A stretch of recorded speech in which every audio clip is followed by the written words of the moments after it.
ahora, ¿no? O sea, no al inicio, mi mamá tiene 60 años. Me llamó la atención, bueno, esto de la Operación Gaviota, que la verdad que desconocía, no sabía que había ocurrido, y preguntarle un poco cómo, bueno, cómo se vivió el proceso y qué pensaba ella de una historia que estuviera narrada de esta forma.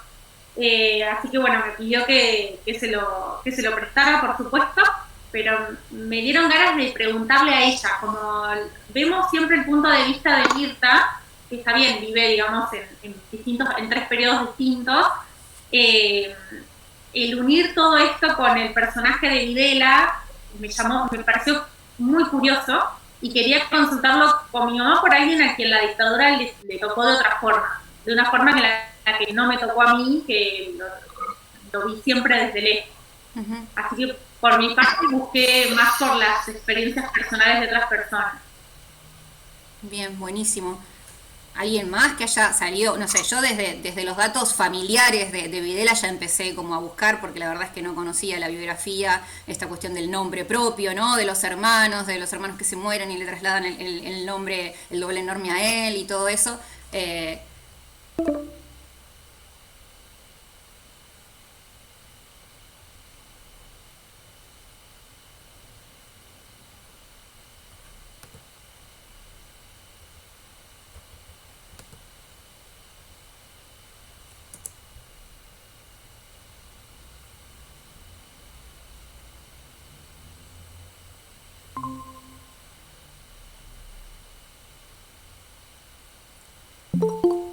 Acá estoy, perdón. No sé, hoy está complicado, está súper cargado y se ve que todos me los carga a mi conexión, a todas las personas. Nunca se me salió así. Pero bueno, sepan disculpar. Decía entonces, desde los datos, ¿me escuchan bien? ¿Sí? Bien, genial.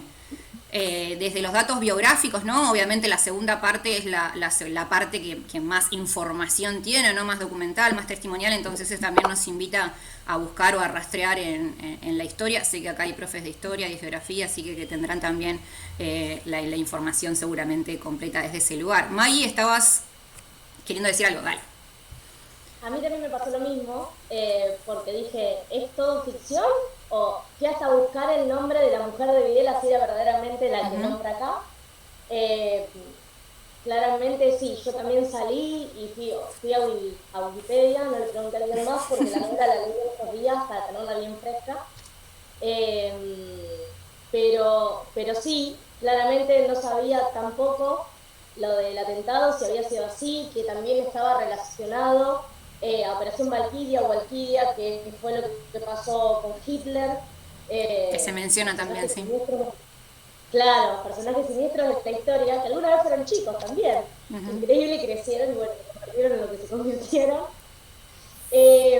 Pero sí, a mí lo que me llamó, obviamente, leí y obviamente todo lo que estaba en el libro era así, los nombres, los hermanos gemelos fallecidos y demás, dónde había estudiado, dónde había nacido, obviamente nació en Mercedes, pero yo esos datos claramente no los tenía, no los sabía. Ujú.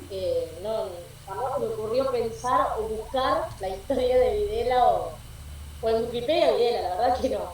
Pero bueno, en la novela sí me llevó y tuve esos contrastes de, claramente tengo mi opinión formada, y de pensarlo a él como joven, que enamoraba a una chica, bueno, fue, fue tremenda, la verdad que me dejó así. Ayer la terminé de leer y quedé como sin palabras, Bueno, pero creo, la relación, retomo esto sí. que decís que por ahí es, siempre hablamos al principio de cómo entramos al texto, ¿no? Cómo entramos a la novela. Si uno intenta sintetizar o recomendar, yo tenté a la gente a que lo lea justamente con ese planteo que mencionabas vos, ¿no? Esto de, a ver, bueno, una chica de 12 años que va a confesarse y le cuenta al cura que se masturba cuando ve a un Videla adolescente, ¿no? Es como, bueno, es imposible decirle que no al libro, ¿no? Uno quiere ver qué pasa ahí, quiere ver que ese otro lado, ¿no? Ese otro lado de este personaje, que en realidad no es ningún otro lado, es simplemente esta mirada de Mirta, digamos, que nos va haciendo de puerta de entrada para esta historia. es interesante pensar en las tres partes, ¿no? Porque uno podría hablar de las tres partes como por separado. Me parece que eso también es una búsqueda quizás del texto, que si bien tiene algunos puntos de conexión, también están como de manera independiente, ¿no? No hay una continuidad típica o tradicional en las partes de una novela donde la primera nos lleva a la segunda y la segunda a la tercera. Sí tenemos un orden cronológico, eso sí lo podemos ver. En la primera y en la tercera parte tenemos un narrador común, que es la mirada esta del nieto, ¿sí? Y que eso es muy interesante también, cómo cómo mediatiza lo que dice o recuerda la abuela todo el tiempo, ¿no? Y hay un juego con el lenguaje que a mí me parece bellísimo y súper interesante. Dice que dijo tal cosa, ¿no? Y empieza como a reproducirse o a multiplicarse esa voz que reconstruye la historia desde una memoria que pareciera estar como un tanto complicada, ¿no? Un tanto se pone en duda, a ver qué recuerda, algunas cosas la olvida, algunas cosas las quiere olvidar quizás, ¿no? Y la segunda parte es la que cambia la voz narradora y cambia el tono también, y es mucho más documental, ¿no? Ahí sí que nos lleva a situarnos en este episodio histórico, digamos, ¿no? Aparece ahí un cambio en la voz. ¿Qué les pasó con estas tres partes? Con estas tres estructuras o bloques, podríamos decir. Digo, desde el inicio, ya sé que yo voy tapando los baches, si me conocen saben que no me gusta mucho el silencio, pero trato de dejar silencio para que alguien se anime a levantar la mano y a conversar o a decir su opinión. Gonza, dale, ahí te veo levantando la mano. Perdón, yo digo Gonza, sí. Los trato como amigos de toda la vida, pero es la situación de confianza que se me genera. Perfecto, no hay problema. A mí de la primera parte me sorprendió ver a un Videla persona, no porque sea una persona en sí, pues sabemos lo que era o lo que fue después, sino como humano, retratarlo en otras situaciones de la vida, y lo charlaba en la semana, que es como cuando vemos fotos viejas de nuestros padres que no podemos creer que hayan sido jóvenes, como que ya los vemos de adultos, haciendo cosas de adultos, y verlo caminando, entre muchas comillas, inocente, es como que te genera algo ahí en el medio que no sabes. Después sí, la tercera parte con todo el desenlace, pero eso me llamó la atención y fue bastante como impactante. Y después, en paralelo, la sexualidad de una nena y la iglesia metida. Así que era como toda una sopa, un licuado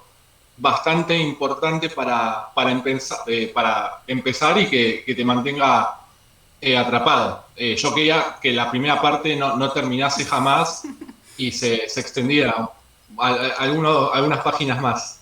Bueno, de hecho es la parte más, si vamos en cuestión de extensión, digamos, la mitad de la novela es esta primera parte, ¿no? La novela tiene 200 páginas más o menos, digo, sin ponerme demasiado técnica con la cantidad de páginas y el espacio, pero ocupa 100 páginas más o menos la primera parte y después la segunda mitad en cada uno de los episodios.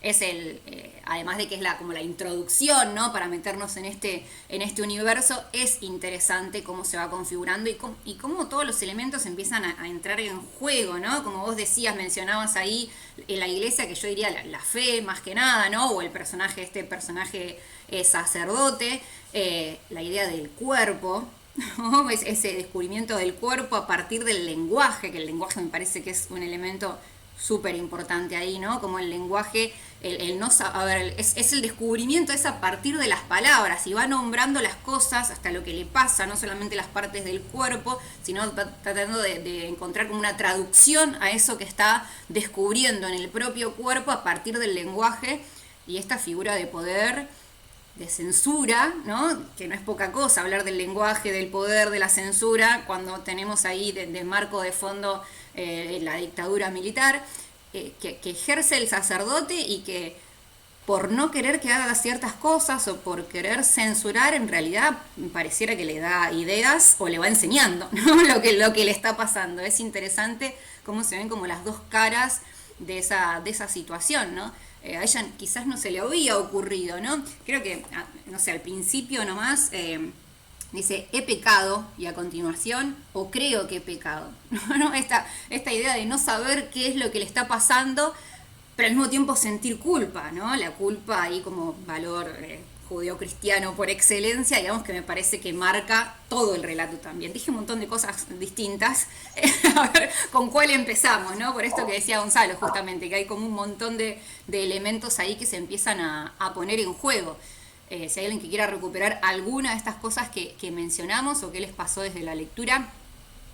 Sí, espero que habilito. Ahí, Marian, a Julieta soy. Sí, ahí te encontré.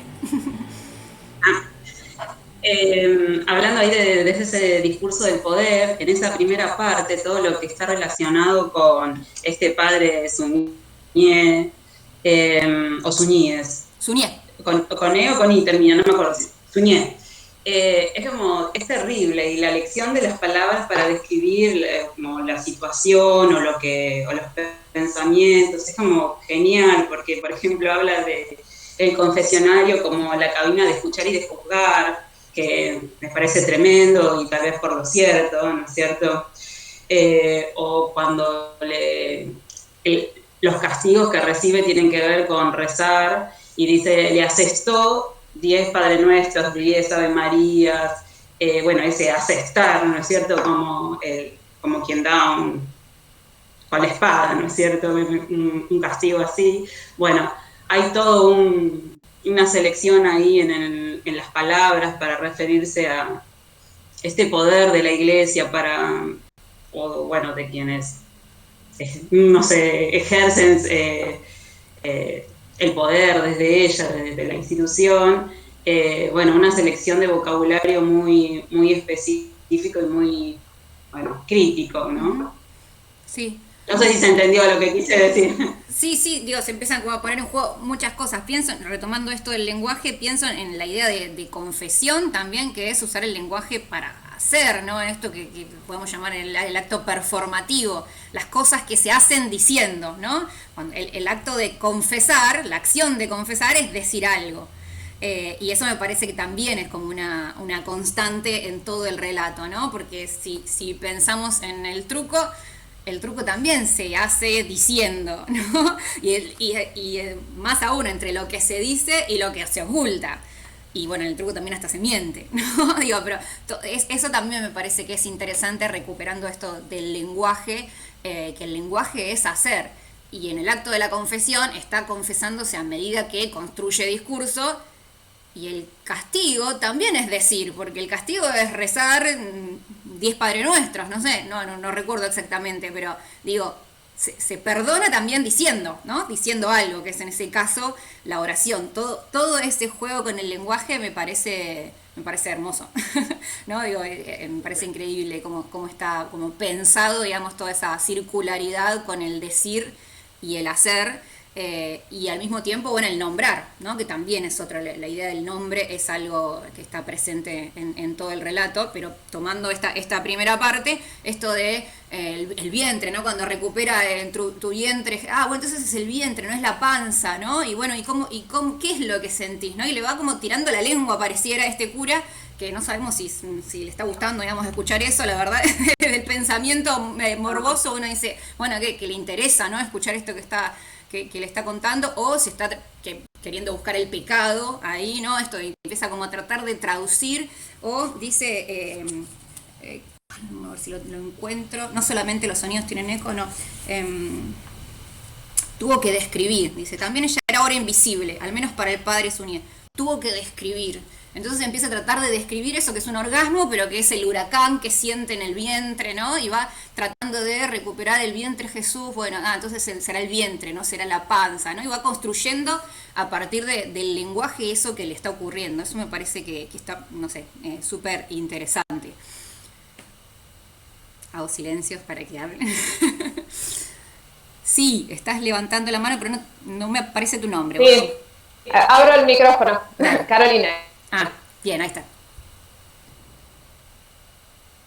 ¿Se me escucha? Estoy con el teléfono, no tengo idea se te escucha. de cómo usar nada. Bien. Quería hacer un comentario que tiene que ver con algo de lo que estás conversando ahora y algo que dijiste hace un ratito sobre el narrador. Me llamó muchísimo la atención, como decías, esto de la mediatización de la voz del nieto. cómo aparece con relación justamente a los momentos con el sacerdote, ¿no? Porque hay todo un trabajo ahí con los verbos que me llamó poderosamente la atención, lo veo distinto a otras cosas, muy diferentes. Cuando se refiere al momento de la confesión, por eso lo conecto con lo que acabas de decir, hay como certeza en el relato, ¿no? Me dijo tal cosa, me pidió que hiciera tal otra, y después cuando el cura, el sacerdote sale del ámbito de la confesión, ¿sí? Terminó la confesión y cada uno se retira del confesionario, el narrador trabaja con suposiciones, ¿sí? Habrá sentido tal cosa, habrá pensado tal otra, seguramente en ese momento se habrá planteado X situación.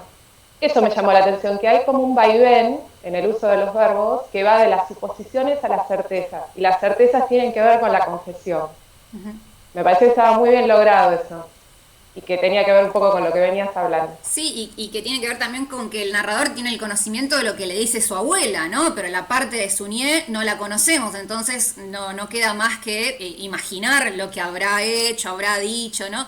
No soy una lectora asidua de Coan, pero he visto que usa este recurso del habrá o del imaginar. Sí. No sé si hay alguien acá que haya leído muchas de sus novelas, pero me parece que es un recurso que sí repite, ¿no? O que lo ha utilizado en Sí, en él está, sí. Está. Pero por ahí no es tan común verlo en la literatura en general, me refería. No, tal cual, sí, me parece que es interesante. Y más que nada, perdón, sí.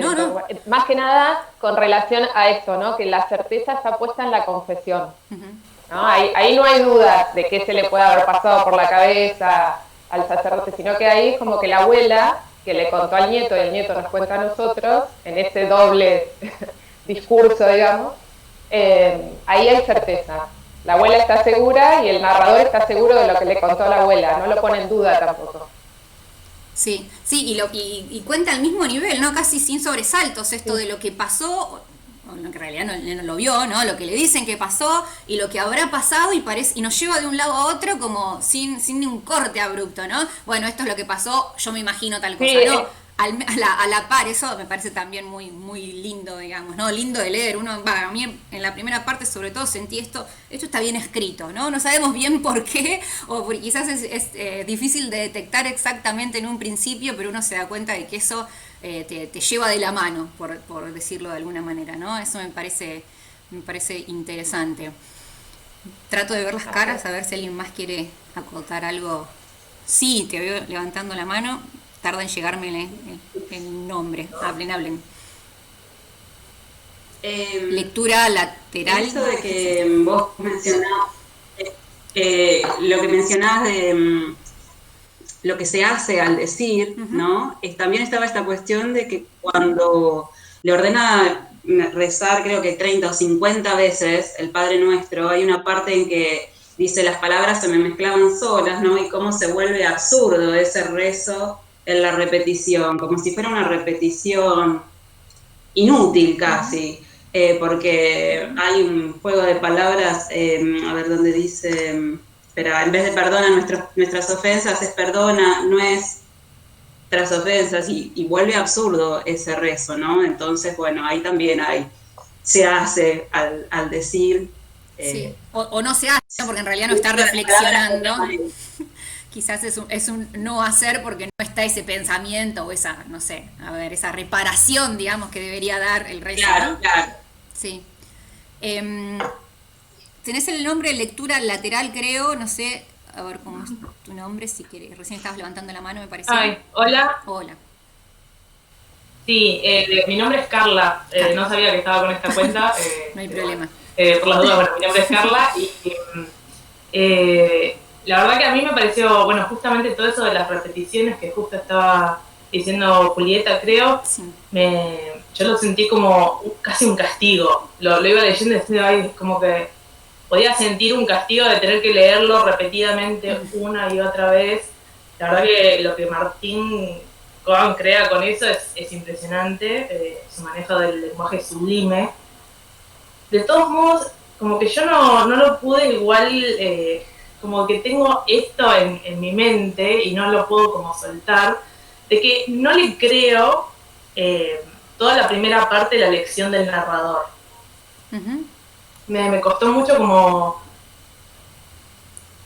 poder sentir verosímil que la abuela le haya confesado al nieto que se masturbaba con Videla. Porque que se lo confesara al sacerdote, sí, que le confesara al final todo lo que pasó con su padre, sí, pero todos los detalles tan como íntimos, después de toda la vida y de todo lo que pasó después, confesarle todo eso a una mujer católica de los años 40, no sé, como que a mí me hizo mucho ruido eso.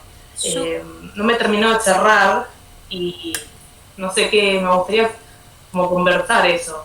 Yo creo, perdón. Porque esa fue mi impresión. Después, obviamente, yo desde mi lectura personal esto, me parece que eso se justifica, o no sé si justificar la palabra, pero se puede llegar a entender un poco más verosímil desde este desvarío que tiene la abuela, ¿no? Estas charlas que están teniendo, que al principio también nos menciona que siempre charlaban, jugaban a las cartas, ¿no? Esta pérdida quizás de la ubicación completa, que hace que por ahí le cuente en esto, que a veces le cuenta cosas y a veces corta la mitad, ¿no? Y las deja de contar, entonces uno nunca sabe en definitiva si está desvariando, si está recordando, si se hace la que se olvida en cierto momento, sobre todo en la confesión final, ¿no? A mí me da lo entendí, digamos, lo pude creer, como esto que vos decís, este problema que te surgió, yo desde ese lugar, ¿no? Desde ese lugar de desvarío o desde pérdida total de la noción de lo que del tema de lo que está hablando, ¿no? Y que esto de que se le vengan como recuerdos y se los haya contado desde ese lugar. No sé si alguien encontró otra respuesta, digamos, o lo leyó desde otro lugar. Sí,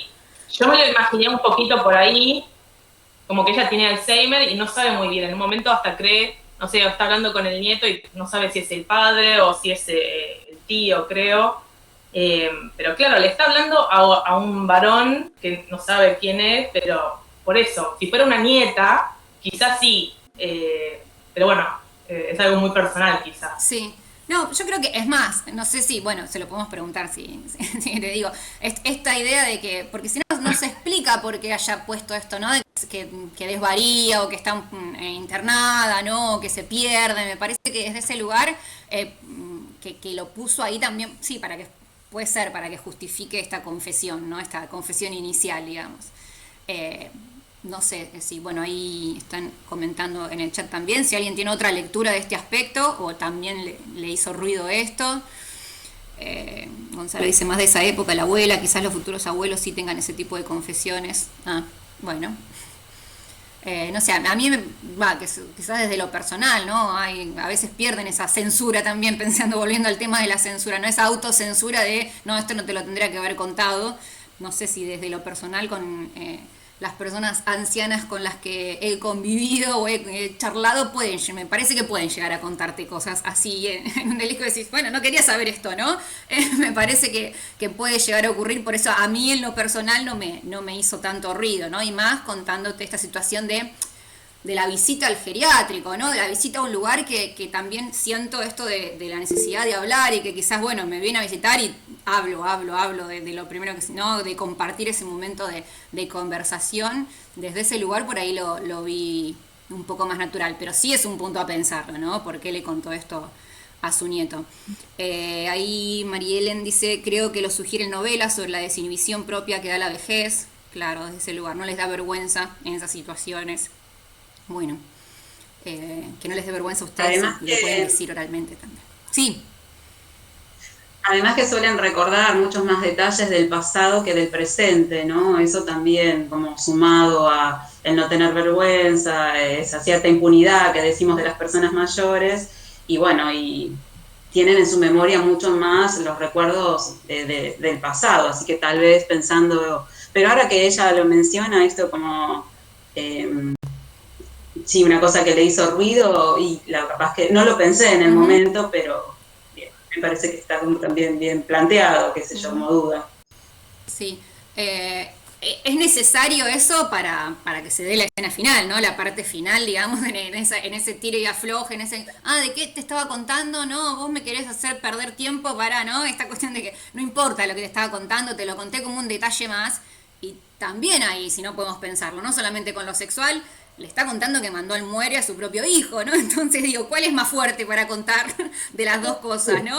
Pregunto ahora, esto lo estoy pensando ahora a partir de este problema que comentaba Carla, ¿no? Digo, ¿qué es más fuerte, ¿no? Contar que mandaste a secuestrar, bueno, no sé hasta qué punto ella sabía lo que iba a suceder, ¿no? Pero bueno, tuviste responsabilidad en esa delación, o tu iniciación sexual, digamos, ¿no? ¿Qué es más fuerte para contarle a tu nieto? Bueno, ahí no nos hace tanto ruido y me parece que es mucho más fuerte. Y ahí ella mágicamente se olvida o deja la conversación medio por la mitad, ¿no? También está la autocensura. Se la mandó, lo dijo. Y cuando en esas miradas, en ese juego de miradas que hay al final que parece... Sí, bueno, es esa jugada del truco en la que se juega mucho más, ¿no? Me parece que es muy, muy visual. Uno lo mantiene así con una tensión que también es otro punto a favor, me parece fuerte de la novela, la tensión que se genera, ¿no?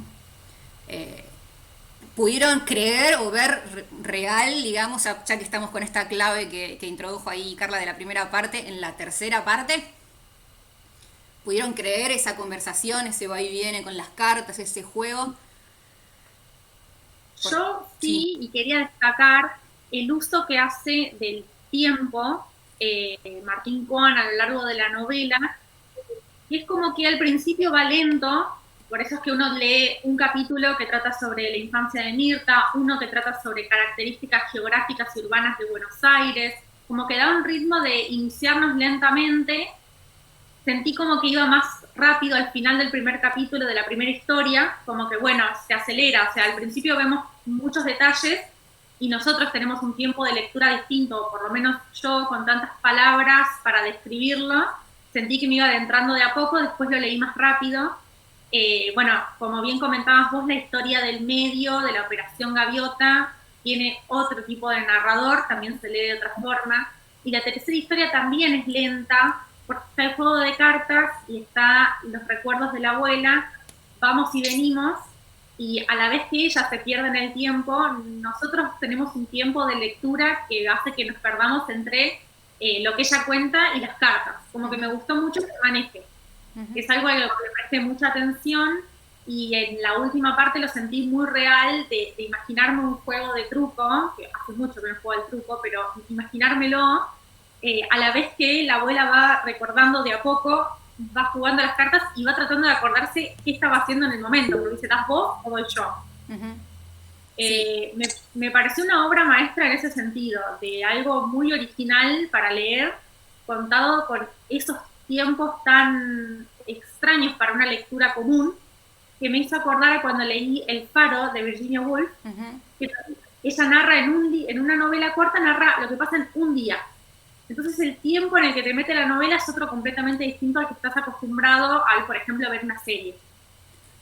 Y acá se nota más porque cambia, ¿no? Como vos bien decías, ahí en las tres partes tenemos distintos tiempos. Pienso acá en lo que acaba de escribir Gonzalo del ajedrez, y yo terminé de ver ayer Gambito de Dama, no sé si la vieron en la serie, pero me parece que en esos, ahí veo que en esa tensión que se genera en el juego, que por más que no entiendas, porque el ajedrez es como mucho más complicado todavía para ver ahí las jugadas que hacen, esa tensión me parece que es la misma, ¿no? Que se maneja, no sé, ahora que lo mencionás hago ese vínculo en donde estás mostrando el juego, pero hay mucho más detrás de ese juego, ¿no? Y esto del decir que decíamos, ¿qué te digo? ¿Qué me estoy guardando? ¿En qué te miento? ¿No? ¿Cómo te gano? ¿Cómo te tapo la boca? A ver, esto, ¿me conviene decir esto o no me conviene? Todo lo que sea en el juego, que también se da en esa segunda confesión, que es a medias, digamos, ¿no? Medio que no sé si se le escapa, pareciera, ¿no? Y esto del ritmo, bueno, pienso en Flor, que lo hablamos durante la semana, esto que Flor también decías, ¿no? Que se acelera en la mitad del relato y que lo empezaste a leer como mucho más rápido. Sí, ¿cómo andan? Buenas tardes. Sí, lo cierto es que como en la segunda parte, miro así porque capaz que se pila. En la segunda parte se acelera bastante, pero creo que lo que hace con el truco, digo, es igual de potente, como creo que vos lo habías mencionado antes, que la confesión del principio, digo, ¿no? Porque lo que hace el truco es darle el pie mismo a la abuela, o por lo menos lo que yo fui diciendo, ¿no? Y el pie a su vez al nieto a la repregunta, ¿no? no sé, quien ha tenido o quien ha participado en ese tipo de charlas, ¿no? Puede como vincularse hasta de otra manera mucho más afectiva también, ¿no? En ese vínculo tan personal entre el nieto, nieta y la abuela, ¿no? Ahí creo que está la potencia, y que por eso también en la primera parte es tan descriptiva también, ¿no? Porque también es como la primera parte hace entrar a toda la novela. Digo, si no estuviese esa primera parte, las otras carecerían totalmente de sentido, me parece, ¿no? A pesar de que es más larga, a pesar de que tiene otros recursos, no sé, para mí, digo, eso, solo. Sí, y pienso en la tercera parte, que la tensión y el ritmo también está marcado por las empleadas del lugar, ¿no? Que están todo el tiempo, bueno, dale, tenés que ir a comer, es hora de comer, no sé qué, que también son otro elemento ahí que nos va como apurando a nosotros y genera tensión, porque dale, correte, déjame ver lo que está pasando en ese juego de truco, ¿no? No vengas a molestar con la comida, ¿no? Te da ganas de correrlos de la escena también, porque son ahí otro aspecto que molesta en esta conversación y que crea más tensión también, ¿no? Eso me parece que es un fuerte. Miro a ver si alguien más quiere aportar de esto. Sí, no, yo quiero hacer, dale. Que me ayuden a pensar también, ¿no? Pero el relato que aparece sobre el río, no sé si es como un cuarto relato encubierto, porque yo lo que entendí que era tipo una intro para el segundo relato de Operación Gaviota. Bueno, ahora iba a ir, si no había más opinión, justo iba a volver al principio, porque ya que estábamos hablando de los tiempos, me parece que tiene una importancia relevante en esto de manejar el tiempo, ¿no? Aparece el relato del río y uno empieza como primero a sospechar. Crea como una pausa para que no sea todo un cúmulo de confesiones la primera parte, ¿no? Porque si no tendríamos como una eterna confesión larguísima conectada por todos los días a donde va a lo del cura, porque solo sabemos eso, casi apenas vemos lo que hace ella realmente en la casa o cuando lo ve pasar. Conocemos todo eso, sobre todo cuando se lo cuenta al cura, ¿no? Entonces me parece que ahí el río crea esta pausa de la que hablaban varias ahí en la primera parte, ¿no? Nos va dando como el ritmo, un ritmo que, si bien no son poéticos necesariamente los fragmentos, porque son más bien como hipótesis, ¿no? Mini ensayos, no sé cómo mencionarlos, exposiciones, ¿no? del río, sobre el río de distintos aspectos, me parece que le da un ritmo interesante para que pausemos. Y a mí, esto estaría buenísimo que me digan qué les pasó, pero aparece el Río de la Plata en un contexto de dictadura.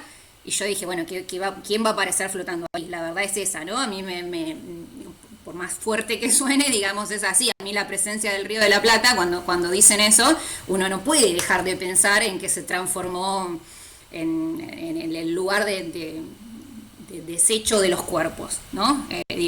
Pienso en eso. No sé si a ustedes les pasó lo mismo, vieron esa tensión, digamos, o es a mí que apareció el río y pensé en eso. Sí, a mí me pasó lo mismo. Hoy, no sé. Perdón. Sí, a mí me remitía constantemente a los vuelos de la muerte y me daba como una sensación en el cuerpo muy fuerte que sí, estaba pensando en cualquier momento acá aparece algo. Terrible. Uno trata de buscar la conexión, ¿no? Esto me está anticipando algo. Sí, Fátima. No, que me parece que eso... Ay, no sé, ¿a quién estoy tapando? No me doy cuenta. Primero hablaba Fátima y después... creo que era Juli Herrera. Dale, escuchamos a Fátima y después te escuchamos.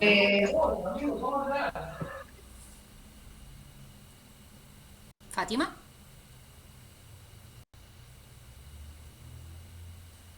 ¿Te escuchamos? ¿Soy yo la que no lo escucho? ¿O no? Parece que se colgó. Justo. Bueno, Juli Herrera, si vos querés seguir mientras que recuperamos a Fátima. Que me parecía que también había un juego de palabras con cómo va adjetivando diferentes cuestiones, como por ejemplo cuando dice lo de los desechos, y también en otro momento habla de diferentes cosas. Entonces también todo el tiempo, cuando empezaba a jugar con las palabras, pensaba también lo mismo, tenía esa misma expectativa como de que iba a pasar eso. Aparte hablaba de eso, de cuando lo desechaban, de distintas cosas, era como que sentía que estaba como cocinando algo así. Me pasó exactamente lo mismo, y también me parecía que la extensión misma de los relatos sobre el río tienen también un ritmo, o al menos yo iba sintiendo eso, como que incluso cuando va a suceder algo en el otro relato paralelo, como que se acortan, porque por ejemplo la primera parte era como más extendida, era como decía, como más ensayista, no sé, como contaba diferentes cosas y las contaba, incluso en algún momento habla de diferentes cosas, como digamos, cuestiones descriptivas mismas, y como que las va acortando en ciertos momentos, como que también lo usa como recurso para mí la extensión de la descripción y esas cosas, es como para ir marcando el ritmo. Está re bien utilizado. Sí. Después también obviamente hay un vínculo con la segunda parte, porque la segunda parte los ríos, o sobre todo el Maldonado, ¿no? Ahí cobra relevancia también, hay como una introducción desde ese lugar.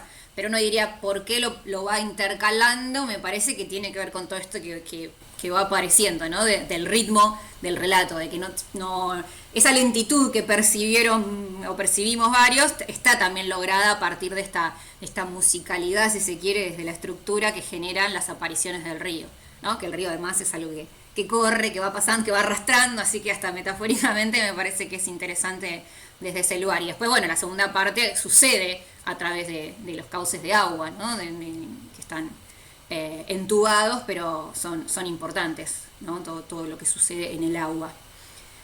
Hago silencio a ver si alguien quiere comentar algo de esto. Quería agregar algo que tiene que ver con lo del río, sí. Y también se conecta con algo que dijo Julieta hace un rato, que tenía que ver con la repetición, con los castigos después de la confesión. Me parece que hay un trabajo que está buenísimo, me hizo acordar un poco a Saer, con eso de la repetición. En toda esa primera parte me parece como muy marcado. Por un lado, lo que decía Julieta del castigo, volver a repetir y repetir y repetir, ¿no? El Padre Nuestro, bueno. Por otro lado, esta aparición recurrente de la descripción de lo que pasa con el río, también como una repetición, ¿no? Como que volvemos al cauce del río cada tanto, volvemos a entrar en esa escena, y también volvemos a entrar ya como en una forma muy insistente, pero va marcando como un ritmo increyendo en la primera parte, la escena de ella mirando por la ventana pasar al hijo de Videla, ¿no? A medida que eso se va repitiendo y se va como intensificando, ¿no? En cuanto a sus sensaciones, el cuerpo y demás, también se van intensificando los castigos en la confesión, ¿no? En ese sentido, la repetición, y siempre con una diferencia que es un plus, ¿no? Siempre una cosita más que nos va como subiendo de escalón. Y otra vez vuelve a aparecer como un descanso en todo eso la presencia del río, también en forma repetitiva. Que bueno, me parece que estaba muy bien logrado eso, y que muchos de ustedes venían hablando recién justamente de cómo se creaba un clima en torno de lo del río, que me parece que va como de la mano de las otras dos cosas, o yo lo entendí así. Buenísimo. Sí, me parece que todos estos elementos que van apareciendo, que van mencionando, van construyendo esta tensión y al mismo tiempo el ritmo de esta primera parte. Y bueno, la división en las otras dos me parece que también tiene que ver con el ritmo y con los bloques y la tensión, cómo se va construyendo, cómo se le van sumando a este trenzado, ¿no? Pareciera que uno va sumando como aspectos o elementos al trenzado de la historia, ¿no? Se me ocurre esa metáfora del armado. Sí, sí, Rochi. Yo creo que también el juego del truco tiene una cierta intensidad, porque en cada partida depende de la estrategia que uno utiliza para ver qué va a suceder, ¿no? Ahí también hay una intensidad y una tensión que se da en el juego, ¿no? Sí, y la repetición también, pienso, ¿no? Las jugadas siempre suceden más o menos igual, y sí. Y el planteo de alguien y la respuesta del otro, eso me parece que también está similar. Ahí Fátima dice que se le había caído. ¿Estás, Fátima, ahora? No. Sí, ahora sí. Si querés decir lo que había quedado pendiente. Sí, pero no sé si lo dijeron, es chiquitito igual, que a mí esas introducciones de geográficas del río, cuando terminé el libro como que sentí que me daban la pauta, viste que uno al final no sabe si murió en la casa o desapareció. Y sentí como que era la clave para entender que en vez de morir en el lugar había desaparecido, y bueno, en alguno de estos vuelos de la muerte. Ajá, vos buscaste ahí un vínculo, digamos, esto lo ponen para que aparece esa imagen, nos aparece, me parece, a todos, ¿no? No sé si tendrá que ver con ese final, pero la tensión que genera o esa no sé cómo mencionar, sí, tensión creo, ¿no? O esa referencia que aparece casi de manera obligada y que ya nos mete en otra sintonía, ¿no? De lectura. Estábamos con esto que era la iniciación sexual y desde ahí de la inocencia y de un Videla que no era Videla y ya te hablan del río y ya te dicen, ojo, es Videla, ¿no? Tiene 16, aparece ahí en el barrio, pero no te olvides que es el mismo, ¿no? Ya empieza como a generarte esa tensión, me parece que es para ir metiéndonos, ¿no? También, como que es algo que fueron mencionando. ¿Algo más de esta primera parte? Perdón, a Sí. mí lo que me resultó del río, tal vez, que me resulta como más resonante, digo, además de estos lugares, es el tema de que nadie le da bola, digo, al río, ¿no? Ni al río de La Plata, ni a los ríos de abajo. Entonces, a partir, digo, hablando mal y pronto, digo, pero a partir de que nadie le presta atención, ¿no? Es de donde se genera el operativo siguiente, o sea, el operativo que está en la segunda, digo. Ahí me parece que hace el juego, o que tiene ese juego bastante importante y no, bueno, no sé si es importante, digo, es bastante significativo, digo.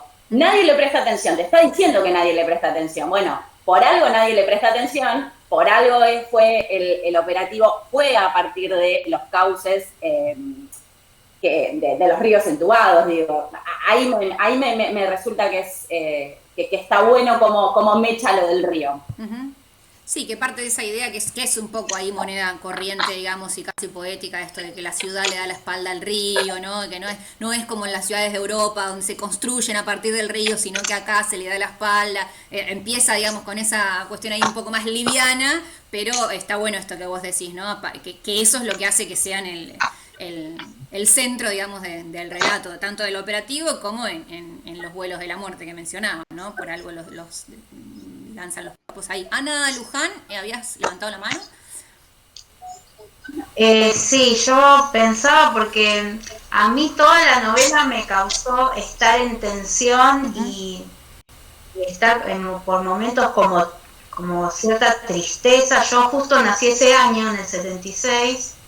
En esa época mis papás eran re jovencitos y también por relatos que tengo de sus amigos en la facultad y todo, era como muy fuerte ir leyéndolo. Uh-huh. Y me daba como respiro salir e investigar, buscar cosas de Videla. Me busqué los planos de Buenos Aires y digo, ¿cómo puede ser que yo vivo acá y no sé qué? O sea, sé que están los ríos entubados, pero necesitaba ver el mapa, saber por qué calles iba, hablar con mi hijo. O sea, esos momentos me daban como cierto respiro, porque la verdad que me pareció re fuerte y uno como que también esto de que no daba como bajadas de línea y había muchas posiciones, esto que en lo último, en la jugada del truco que va contando, inclusive cuando hablaban, el marido falleció cuando pasó eso. Uh-huh. Entonces ahí yo decía, bueno, y me acordaba de una charla que yo participé, que estuvo Estela de Carlotto, que ella contaba eso, que ella después se pudo dar cuenta de un montón de cosas, como que ella en esa época había tanta gente que no sabía nada y seguía como, yo decía, ¿cómo podés seguir viviendo sabiendo que pasaba todo eso y no saberlo al mismo tiempo, ¿no? Bueno, ahí se conectó Martín Coban. No faltó, así que ahora seguimos y después recuperamos esto porque me parece que está presente esto de que sí se veían, ¿no? Las cosas. En la tercera parte sobre todo habla de que sí se veían, de que estaban ahí sucediendo, ¿no? Pero también, no sé, yo tengo como relatos distintos de diferentes. Me hubiese encantado poderla haber leído con mi papá, pues falleció. A ver. Me hubiese encantado poderla leer con él. Lo habilito. Ay, no. Así que bueno. Ahí está. Pero sí, gracias. A vos. A ver, Martín, ¿nos escuchás? No lo veo en pantalla. Chan, chan, tensión.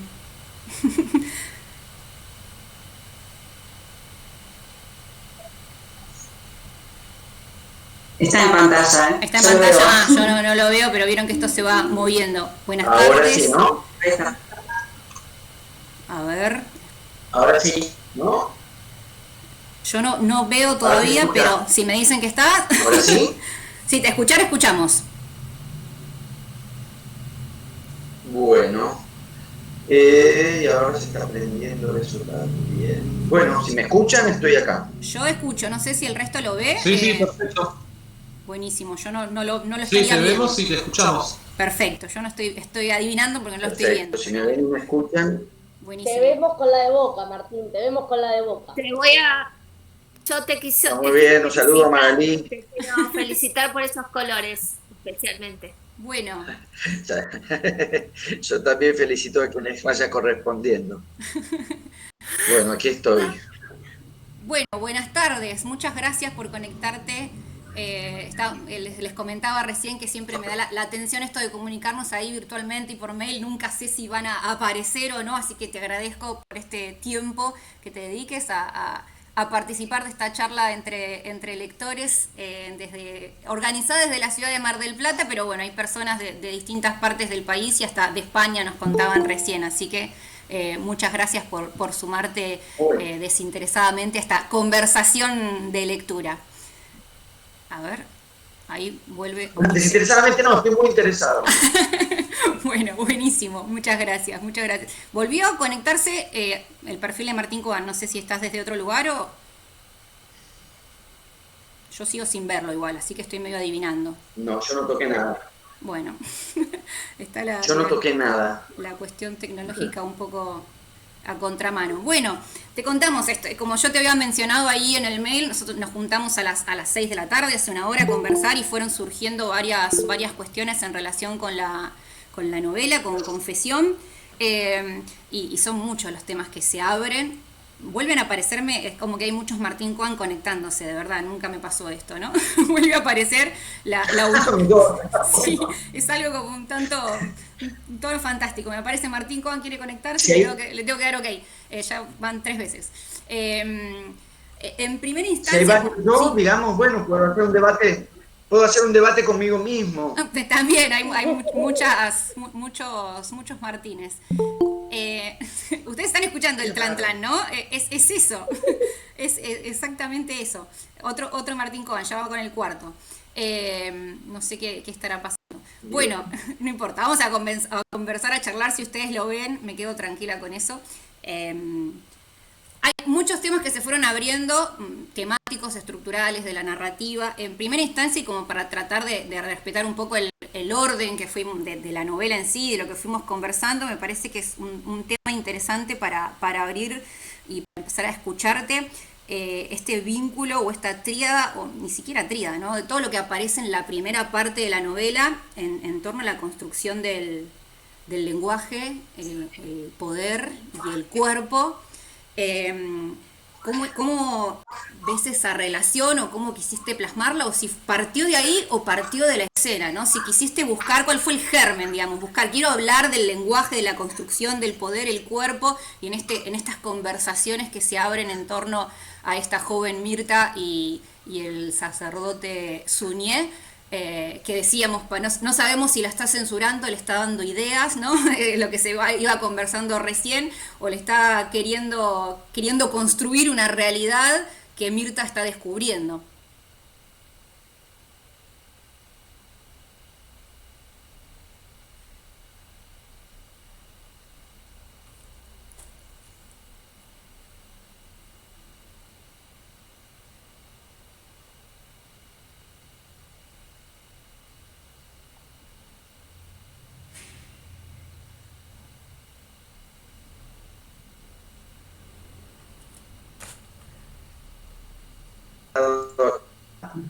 De encuentros, entrevistas y clases, así que ya probé prácticamente todas las variantes existentes y el Zoom, mi experiencia indica que es lo que anda mejor. ¿Qué hacemos? ¿Esperamos? Acá estoy, perdón, ¿no me escucharon nada de lo que dije? Pero el Zoom es pago, No, Martín. nada. Sí, bastante. Acá estoy, ¿me escuchan? Sí. Sí. Sí, ahora sí. Sí, se te escucha. Escuchamos. Perdón, ¿escucharon Estaba todo? preguntando lo del lenguaje y el cuerpo en la primera parte. Por ahí Exactamente, exactamente, eso. Sí, no sé si se escuchó o reitero, una de las cosas que surgió de esta primera parte fue justamente esa, ¿no? Cómo el lenguaje toma poder y va construyéndose, va descubriéndose esta Mirta adolescente en... ¿Me escuchan? Perdón. Sí. Ah, sí, no sé, perdón, estoy hablando con la pantalla sola, por eso no sé si se escucha o no. Perdón. Escuchamos. Yo escucho. Bueno, genial. Entonces Sí, te dejo hablar a vos. Ahí está, ahora sí te veo. Por primera vez te estoy viendo, perdón. Buenas tardes. Bueno, entonces, reitero una vez más eso. Uno de los primeros temas que surgió fue ese vínculo en la primera parte entre el lenguaje, el cuerpo y el poder, esa tensión que se va generando entre estos dos personajes, ¿no? ¿Cuál fue el germen? ¿Vos querías conversar sobre eso? ¿Querías escribir sobre eso? ¿O surgió primero el tema, la historia, los personajes?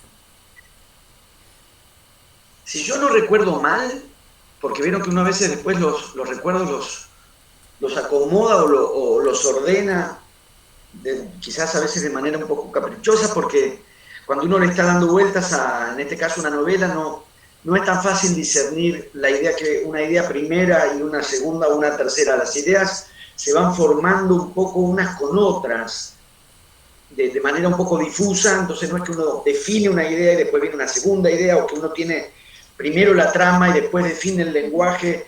Generalmente hay como, de una manera más difusa, más tentativa, más tenue, ideas posibles, y uno va ajustando esa idea, probando un lenguaje, probando un tipo de narrador, a la vez esa prueba mental que uno hace de cómo se podría narrar eso, termina de ajustar qué clase de narración o qué clase de trama podría haber ahí. De hecho, lo que yo creo recordar, que correspondería a lo que vos, Mariana, bien llamás germen, o sea, realmente el punto de partida para mí era la mirada, Videla pasando frente a la ventana y la mirada de fascinación respecto de él, ¿no? La idea de poner en un Videla adolescente, jugar un poco con eso, que es que el lector, digamos, el nombre ya está, por lo tanto es imposible, digamos, uno dice Videla y es Videla, y todavía no es Videla, y al mismo tiempo ya es Videla, porque no hay otra manera, no pensaría otra lectura posible de puesto ese nombre ahí, y jugar con alguien que todavía no es el que será y al mismo tiempo ya lo es. O sea, tiene esas condiciones no sé, de firmeza, de rectitud, de la condición de lo impecable. La idea primero era eso, la mirada extasiada de una cierta fascinación de verlo pasar. Hasta ahí, pero con eso todavía obviamente no había nada. Entonces, la idea de que eso cobrara un carácter más específicamente erótico, que no fuese otro tipo de fascinación, ¿no? Digamos, ni moral ni sentimental, una fascinación erótica. La idea de inscribirla, eso por un lado. Creo que recién ahí apareció la idea de la confesión, que terminó en el título del libro. O sea, que eso entrara a la novela por dos vías, las dos indirectas. Una, las escenas de confesión con el padre Suñé, que como sabe muy bien Magalí, Suñé, tomé el nombre del jugador que hizo el gol en la primera final histórica que hubo en Boca River. La primera que hubo, que ganamos nosotros con gol de Suñé. Recién ahora ellos se pusieron 1-1 con nosotros. Recién ahora empataron. De ahí saqué el nombre. Pero digamos, por un lado, que se narrara a través de las confesiones. Y por otro lado, ese armado, porque yo ya de esa primera parte ya empezaba a pensar en la tercera, que no hubiera, digamos, no narraba ella misma, que no narrara ella misma, como digo, que una parte de la narración proviniera de las escenas de confesión con el padre Suñé, y que el resto tuviera la mediación del nieto. En realidad no fuera ella narrando, ni tampoco un narrador externo, sino ella que le cuenta al nieto y vía a través del nieto se repone todo. Dicho eso, ahí tuve como ese armado, ¿no? De la secuencia, de armar la trama como secuencia de confesiones, Ahí había que resolver algo al mismo tiempo, que era esta cosa incómoda que tiene, que es la vida erótica de la abuela contada por el nieto. Ahí había como que resolver dos desajustes. Uno es la que es abuela y la vemos a los 12 años. Entonces tuve que maniobrar con eso, digamos, ¿no? Tiene 12, 13 años, pero en la novela entra como abuela. Y la otra cuestión es esta clase de confesiones, porque está la confesión al cura en la primera parte, pero las confesiones al nieto en la tercera, que cuente cosas de esa índole a un nieto. Eso fue lo otro que tuve que resolver. Y después algo que efectivamente me interesa muchísimo, relacionado a lo que vos, Mariana, subrayabas también, que es la relación con el cuerpo, sin pensarla en términos de mismidad, porque no la pienso en términos de mismidad. Lo que entiendo por mismidad es la concepción según la cual uno y su cuerpo son una sola y misma cosa, o la suposición de que el cuerpo nos pertenece, o de que somos nuestro cuerpo, en ese sentido de decir una identificación entre el cuerpo y sujeto, somos el cuerpo, o bien la idea de que el cuerpo es un objeto del que disponemos, en ese sentido la idea de que el cuerpo nos pertenece o que nuestro cuerpo es nuestro. Yo pienso por el contrario en el desfasaje y en los desencuentros y en los corrimientos. Eso que le pasa al cuerpo y uno no sabe, o eso que el cuerpo quiere y uno no quiere, o eso que uno quiere y el cuerpo no quiere, digamos, todas las variantes, distintas variantes posibles que nos indican que no somos nuestro cuerpo y nuestro cuerpo no es nuestro, digamos que en el sentido de que, un poco esto, que no somos soberanos de nuestro propio cuerpo, no somos enteramente soberanos de nuestro propio cuerpo, en muchos sentidos. Por ejemplo, respecto al deseo, es un ejemplo, me parece, una referencia cabal. El sujeto y el cuerpo no siempre quieren lo mismo. No siempre quieren. A veces uno quiere algo y el cuerpo no. No me hagan poner ejemplos que me voy a poner colorado, pero uno a veces quiere algo y el cuerpo no quiere. Y uno a veces no quiere algo y el cuerpo quiere. Voy a poner un ejemplo no cargado de qué sé yo, de inquietud, porque es un ejemplo tonto, pero que he puesto ya otras veces. ¿Quién es el que quiere Melba todas las tardes? Porque yo no, porque basta, no puedo seguir bajando paquete tras paquete. ¿Quién es el que quiere las Melba, digamos, si no soy yo? Y se las come, si yo estoy diciendo que no. Entonces ese desacople, ese desencuentro entre sujeto y cuerpo me interesa muchísimo. Y me interesa mucho, y después de escribir Confesión me di cuenta que algo ya estaba en este sentido en ciencias morales, y que abre una posibilidad de narración literaria que evidentemente me interesa, porque volvió a aparecer, que es que, digamos, al cuerpo le pasa algo, al cuerpo del personaje le pasa algo que el propio personaje no comprende. Y el lector sí, jugar con esa posibilidad. El lector se da cuenta de lo que le está pasando al cuerpo, pero el personaje no. Entonces eso permite trabajar con el cuerpo como si fuera por sí mismo un personaje. Y trabajar la relación entre el personaje y su cuerpo como si fuesen dos personajes, porque en cierto modo lo son. En este caso hay un tercero, que es el cura, que es el padre Suñé. Entonces tenemos lo que le pasa al cuerpo de Mirta, lo que Mirta entiende o no entiende de lo que le está pasando al cuerpo, y es menos lo que entiende que lo que entiende. En realidad la figura tiene cuatro. El lector, que ve y entiende. El lector ve y entiende. Mirta entiende a medias y en general no entiende. Segundo personaje. Tercer personaje, el cuerpo y lo que le pasa. Cuarto personaje, el cura, que entiende de más.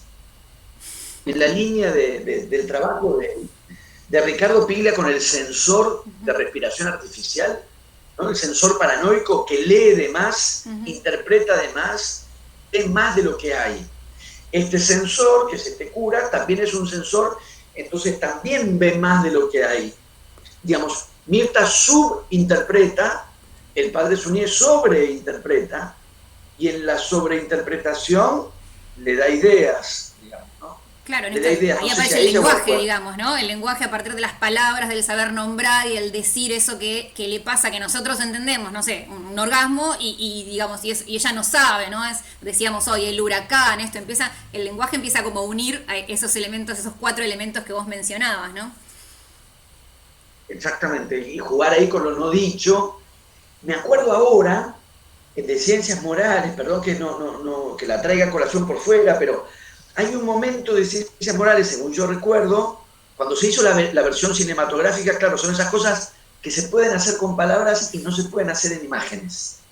Porque yo pongo la novela, perdón, los ejemplos son todos chanchos.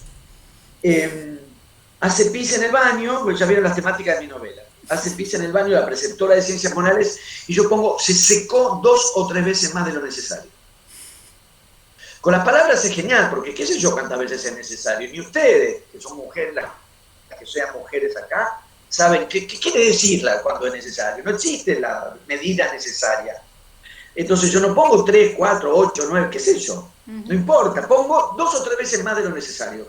Y esa idea de se seca más de lo necesario, ya está, sin decir, está todo dicho. En imagen no se puede hacer eso. En la película, que creo ciertamente que esta noche la van a pasar por Canal 7, la película de Diego Lerman, y que ni Magalí ni yo vamos a ver porque juega Boca, fatalmente eso Diego Lerman lo tuvo que resolver en una escena explícita. En la película se tiene que volver explícito. Ella empieza sacándose, porque está hablando de Ciencias Morales ahora, y se termina masturbando, porque no hay manera de traspasar a la imagen la ambigüedad que el lenguaje sí nos permite. Claro. Diciendo, se secó 2 o 3 veces de más. Acá, efectivamente, las palabras te dan esa posibilidad, que es, si ella no sabe del todo bien lo que le pasa, más que decir eso, lo pones a funcionar en las palabras. No decís, es un tipo de literatura.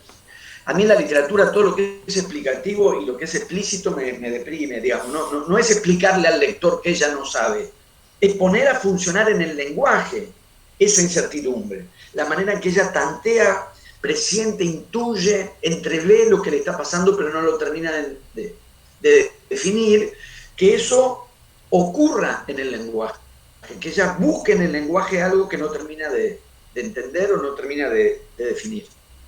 Y al mismo tiempo ahí aparece la voz de este nieto también para decir, con el lenguaje, decir lo que supone que sucederá, por ejemplo, con el sacerdote, que no tenemos la acción del sacerdote porque él tiene el testimonio solamente de su abuela, ¿no? Pensando en esto, te comento ahí que conversábamos recién y alguien le hacía ruido esta idea de que haga esa tremenda confesión a un nieto, ¿no? A un nieto varón, y nosotros lo tratábamos de comprender desde el lugar de la pérdida de conciencia total de la abuela, ¿no? De no saber que estábamos por buen camino. Eso es lo que, ya que te tenemos acá, te preguntamos. No, yo tuve que recurrir a eso porque efectivamente, digamos, ni la abuela más chancha del mundo, no sé, ni la abuela de Osvaldo Lamborghini, supongo yo que le contaría a Osvaldo Lamborghini estas cosas, no hay manera, no hay verosímil posible, o vas a un verosímil imposible, porque digamos, siquiera una abuela así de desenfadada raramente no encajaría con esa niña, aunque hayan pasado 80 años entre una cosa y la otra. No funcionaría un personaje, digamos, que tiene que tener 80 años de distancia entre la primera, o 70, entre la primera parte y la última, pero tiene que ser un mismo personaje. Construirla tan retraída en la primera parte y ferozmente desenfadada en la última, no habría funcionado bien. De ahí la idea de que sí me parece verosímil, que es, ¿vieron la gente de edad? De pronto patinan. Que patina el embrague. Me acuerdo una vez fui a ver a mi abuela y me dijo, qué joven estás. Y no paraba de hacer así, me decía, pero qué joven.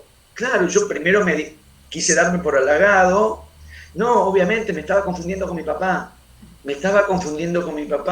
O sea, me estaba viendo 30 años más joven, que era la edad que me llevaba mi papá. Me estaba confundiendo con mi papá y en esos casos uno va maniobrando, porque es feo eso, es feo el momento que te dicen no, digamos. Entonces, como ir acomodándole hasta que efectivamente los cablecitos, digamos, tocan, hacen chispa y empieza a funcionar. Entonces me pareció que eso podía entrar en el verosímil de la novela, que es que esto lo cuenta en esos momentos que no hay registro de con quién están hablando, o se les puede mezclar, o hablan para nadie, o sueltan la lengua. Y eso me permitió, eso que fue, digamos, como un recurso del verosímil para la primera parte, alguien que no domina del todo lo que dice, o que de a ratos conecta y regula lo que dice y de a ratos no, me permitió resolver la última parte, claro, la confesión de la última parte, que ella va como contando y no queriendo contar y no queriendo contar, y digamos, una cosa me terminó la narración de una cosa me permitió, me aportó la posibilidad de resolver la narración de otra, que es que ya tampoco, digamos, es una estratega de la confesión final, un poco se le va yendo de las manos, claro, lo que cuenta. Tal cual, y ahí empieza el accionar, digamos, del nieto para tirar, ¿no?, esa soguita y tener la información completa. Volviendo a la primera parte, también surgió el tema del río, ¿no?, esta figura del río que aparece, y yo comentaba desde mi lectura personal que cuando aparece el río, ¿no?, Videla y el río es como un combo que uno necesariamente te lleva a pensar, bueno, en los vuelos de la muerte, en ese, no sé, esa suerte de cementerio en los que se transformaron, en esa oscuridad, y pareciera como que no toca ese tema, pero después en la segunda parte sí lo volvemos a recuperar, ¿no? ¿Cómo apareció esa imagen del río? Porque originalmente, lo primero, digamos, que pensé es que para no hacer una cosa mecánica de las sucesivas confesiones, va y se confiesa, va y se confiesa, va y se confiesa, aunque las sucesivas confesiones tienen su creyendo, porque cada vez le pasan más cosas, en parte cada vez le pasan más cosas por las ideas que el cura les da. No pensó en tocarse, pero el cura le preguntó, ¿la mano? ¿Ah? Pero yo insisto porque también digo, ¿quién registró esa pregunta? ¿Ella o el cuerpo? La mano, es como si se lo hubiera, ¿no? La mano dijo, yo puedo bajar. Pero también me di cuenta que en el armado de la narración yo necesitaba separadores entre una confesión y otra, para que transcurriera, digamos, como una especie de, como lo que es, una secuencia ritual, y no exactamente un progreso narrativo lineal, dado que no iba a contar otras cosas que no estuvieran directamente ligadas con lo que confiesa, digamos, que no fuera una línea de desarrollo continuo, sino un ritual, que se retoma, ¿no? Una ceremonia que se retoma de un modo casi circular, y siempre como una espiral, un poquito más adelante que antes, un poquito más adelante que antes, pero bajo esta forma de retomar un rito. Entonces lo que necesitaba era separadores entre escena y escena, algo que separara, que no agregara información, o sea, que estuviera, disculpe la palabra, extradiegético. No sé si, perdonen que me ponga pero diégesis es la línea de acción de la peripecia. Extradiegético es algo que está fuera de la línea de la narración de las acciones. No tenía que agregar información sobre las acciones. Y al mismo tiempo no tenía que entrar forzadamente a la novela, o sea, tenía que ser funcional. Entonces, la idea de los ensayitos, porque digamos, no solamente entra el tema del río, es un cambio de tono. Es pasar de la narración al ensayo, cambiar de registro, cambiar de voz. Y me parecía que eso estaba bien, que tenían que ser todos, digamos, breves, ensayitos muy, muy breves. Primero era algo que permita esta función de separador, que yo me daba cuenta que la primera parte necesitaba entre confesión y confesión. Ahí vino la idea de anticipar la segunda. De que algo bajo el formato ensayo anticipara en la primera parte lo que iba a ser diegético en la segunda, que es el río, y no solo el río, sino los cursos de agua, y jugar un poco con lo reprimido también, con el represor y con el reprimido, ¿no? Con lo que corre por abajo y nadie ve y de pronto emerge. Entonces está por un lado los conductos de agua que hay por debajo, la idea de una ciudad que se olvida que tiene arroyos por debajo, y después efectivamente el carácter siniestro del Río de la Plata, jugar también con el carácter siniestro del Río de la Plata, y que eso esté en la primera parte y resuene en la segunda, ¿no? Que como vos decías, Mariana, que la segunda uno dice, el escenario donde están ocurriendo las acciones fue ensayado en la primera parte. Esto que ahora es la puesta en escena de acción, en la primera parte fue un ensayo reflexivo. Pienso, ya que mencionaste la segunda parte, es la más distinta, podríamos decir, ¿no? Diferente, es de esa voz narradora que acá, más allá del nieto que reconstruye lo que la abuela le contó, ¿no? La acción, acá vemos un narrador que le da ese valor de narrador, creo, del espesor del relato, ¿no? De elegir cada palabra, porque mencionan, no sé, tengo presente cuando hablan lo del terrorismo, ¿no? No eran terroristas, ¿no? Atacaban el terror, atacaban el miedo, o cuando habla de el cuerpo del tirano ileso, ¿no? Hay otro tono en el vocabulario y nos cambia el narrador completamente. ¿Cómo fue ese trabajo en ese salto, digamos, a una voz distinta y más documental también, ¿no? Porque nos reconstruye todos los hechos. Totalmente. Y a mí es lo que más me costó, y al mismo tiempo era lo que esa parte requería, ¿no? Lo que ese relato requería, tenía que ser lo más despojado posible. A mí eso me cuesta mucho. La narración directa y el fraseo despojado me cuesta porque yo tiendo a lo inverso, digamos, ¿no? Me di cuenta revisando manuscritos, abriendo y mirando. En los manuscritos, a la hora de corregir, es mucho menos lo que yo tacho que lo que agrego con flechitas al margen. O sea, más que quitar palabras, o sea, al releer y al revisar y al corregir, muchas menos veces tengo la sensación de que sobran palabras que la sensación de que faltan. Un adjetivo más, hay uno, dos, hay dos, tres. Una clausulita, una subordinada, enchufamos una subordinada acá, y la oración, antes de avanzar, da una vueltita. Como le decían a La Torre, que le decían Calecita por eso, porque cuando jugaba, antes de avanzar, primero daba una vuelta sobre sí mismo con la pelota y después, a mí me pasa eso, tiendo a eso. Y a la recursividad y las palabras que se pliegan sobre sí mismas, dan una vueltita sobre sí mismas y después siguen. La escritura, digamos, a mí me lleva a eso, mi tendencia es esa, pero esto requería exactamente lo contrario. Requería exactamente lo contrario porque agregarles capas, digamos, de efectos estéticos a la acción, en lugar de reforzarla, la debilitaba como acción, que es como yo quería o consideraba que tenía que funcionar en la novela. Después de una primera parte donde todo es recursivo porque es un sujeto vuelto sobre sí mismo, ¿no? La confesión, la revisión, los remordimientos, la conciencia, el deseo que no se conoce, todo, digamos, transcurre como en el repliegue de un ensimismamiento, hasta que engancha al novio. Cuando empieza ¿no? Al final de la primera parte, que ya hay un novio, ya entra como el mundo exterior a esa primera parte. Pero hasta ese momento es ella y su cuerpo en gran medida, ¿no? Y su deseo y lo que le pasa. Y la segunda tenía que ser todo lo contrario. No ahondar en las subjetividades, no poner a los personajes en un repliegue. Ir a la acción lo más directa posible. A mí eso me cuesta mucho. Y digamos que las frases fueran directas y que la narración fuera directa.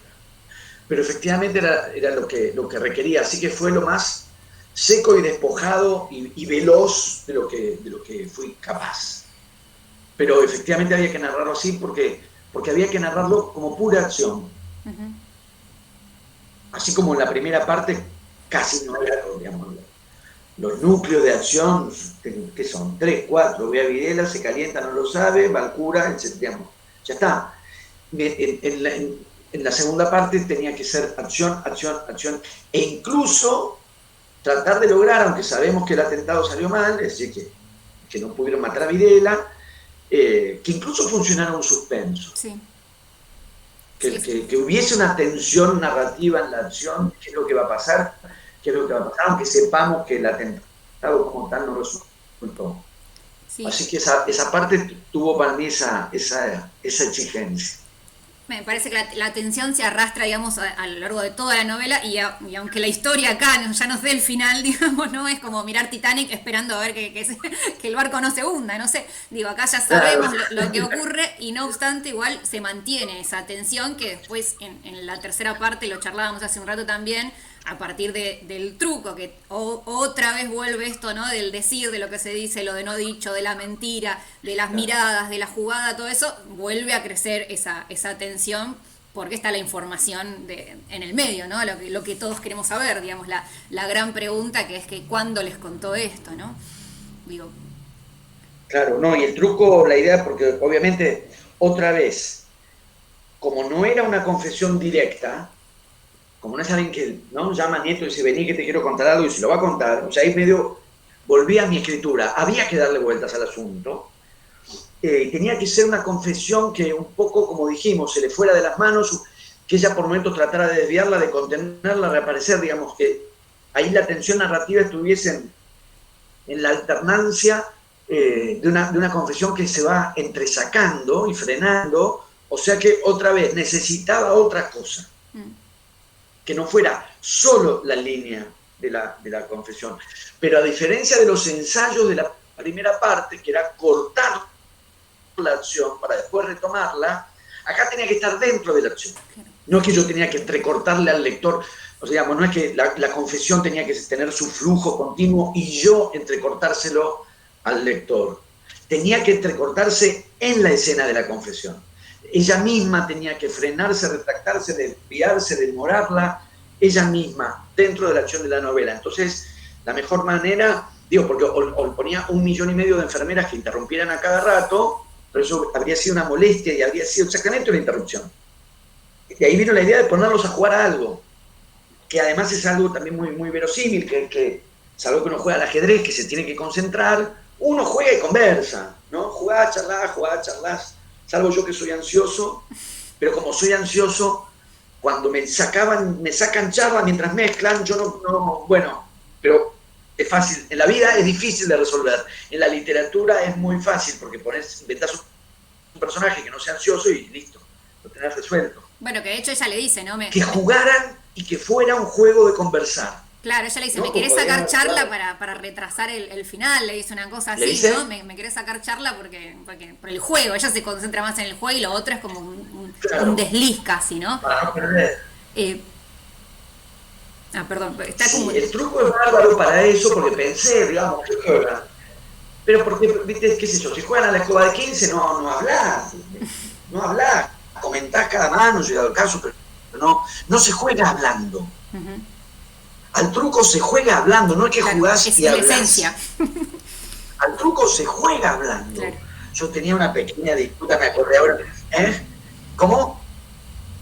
No dije eso, perdón. Está con delay, entonces Mi no sé abuelo cuánto, no quiero interrumpirte, materno digamos. tenía la costumbre de relatar.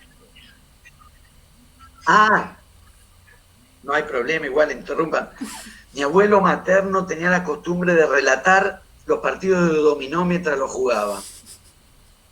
Y a mí por alguna razón me ponía nervioso. Entonces decía, un 4 y un 6, doble 6, incluso las fichas que él mismo jugaba, Pero justamente es algo como agregado, el juego no requiere una voz diciendo lo que está pasando. Mientras que al truco se juega hablando porque lo que se dice es parte del juego. Y además, en el truco era algo que también me parecía que iba a crear un clima acorde a la confesión, porque en el truco se juega hablando, digamos, otra vez, perdonen, es performativo, es uno de los grandes ejemplos de la performatividad, porque si uno dice quiero, ya quiso, y decirlo es hacerlo, y si uno dice envío, ya está hecho eso. Los géneros son el desafío y la mentira. El desafío y la mentira. Entonces, como se juega no solo hablando, sino que lo que se dice es desafiar y mentir, me parece que también creaba ese clima de tensión y de recelo. O sea, el juego no era solamente algo que va acompañando la confesión o demorándola o desviándola, sino que también le creaba un clima de tensión, de desafío, de mentira, de escabullir, de maliciar. Entonces ahí ya el juego mismo armaba un clima de revelar, ocultar, maliciar, sospechar, que reforzaba el clima de la confesión que mientras tanto va ocurriendo. Así que el truco me vino bárbaro.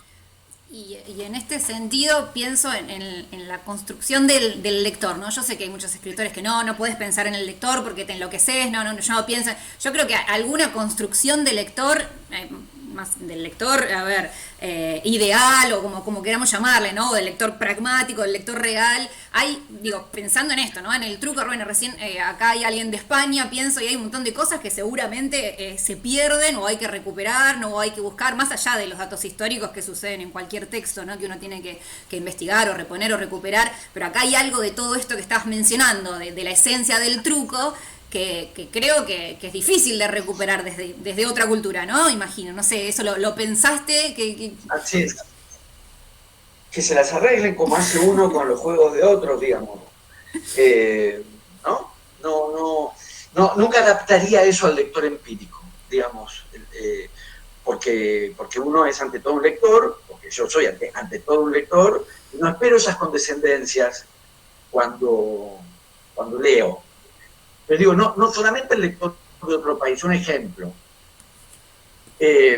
Digo, no solamente por el desfasaje cultural de que el truco es un juego argentino.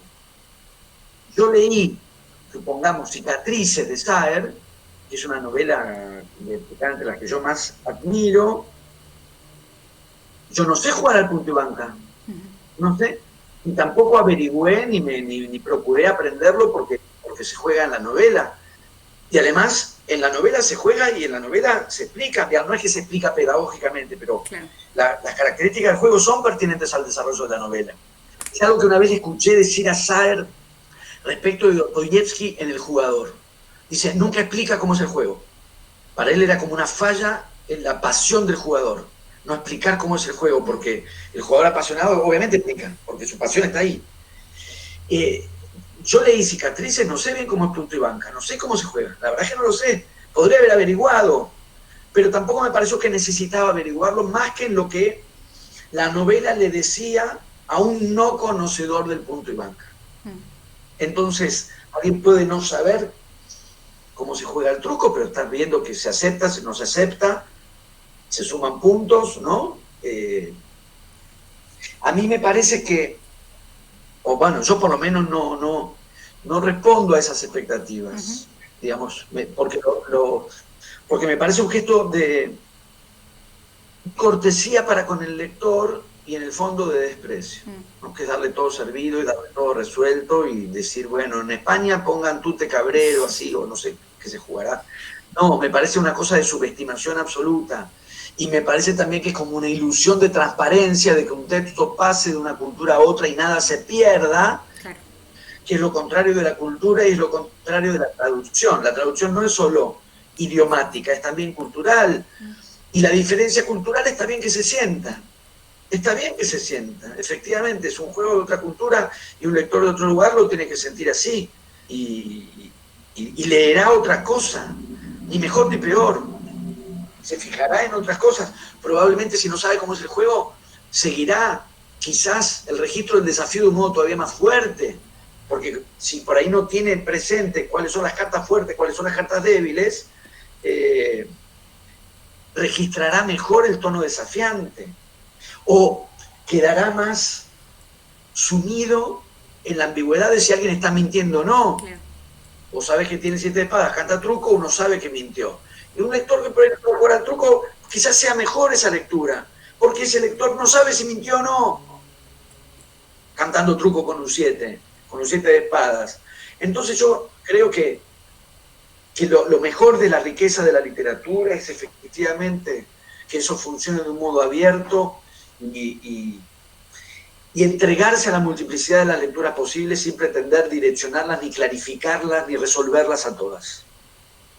Sí, hermoso. Yo te lo digo, no sé jugar al truco, así que lo planteé, digamos, porque es algo que sí que surge, pero yo no sé jugar al truco, así que también era... y sin embargo, sí, y mantuve la atención y todo, así que salvo el ancho de espadas y el de basto, que sé que vale mucho, digamos, no desconozco todo el resto, pero de todos modos la dinámica y la atención me parece que se genera de igual manera. Y algo, ahora abro para que hablen, perdón, me estoy despachando, yo voy haciendo todas las preguntas de lectura, ¿no? Pienso en esta tensión y en este vínculo que necesariamente hacemos en la tercera parte y volviendo a la primera, ¿no? Y que nos queda abierto esta idea de cuánto de ese amor o esa admiración que tenía Mirta a los 12 se traduce en su accionar contra su propia familia, ¿no? Podríamos decir ahí en esa delación o en esa confesión o en ese llamado al momento de avisar o de anunciar. Insisto, esto es un poco una pregunta como, nada, una ilusión de lectora, no pretendo que haya una respuesta o que la digas, pero bueno, me parece que esa cosa que queda abierta ahí es lo que a mí más me comió la cabeza, ¿no? Una vez después de leer la novela, que si podés Y comentarnos está algo. abierta de verdad. Mm, Está abierta de verdad en el sentido que yo mismo no lo sé. claro.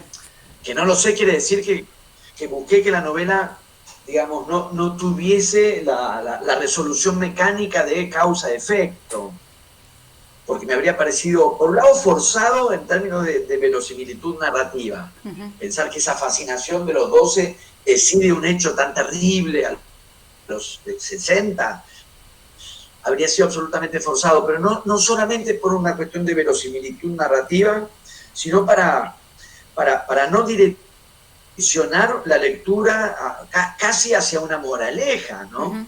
Que como moraleja habría sido inexorablemente torpe, porque las moralejas son torpes de por sí, torpes en el sentido de presuponer que hay una verdad o una cosa que hay que entender, y la novela, digamos, se asegura de que eso que hay que entender se entienda. Eso siempre es reductivo, siempre, sea cual sea la moraleja o lo que en una época se llamaba mensaje, siempre es reductivo, siempre es simplificador.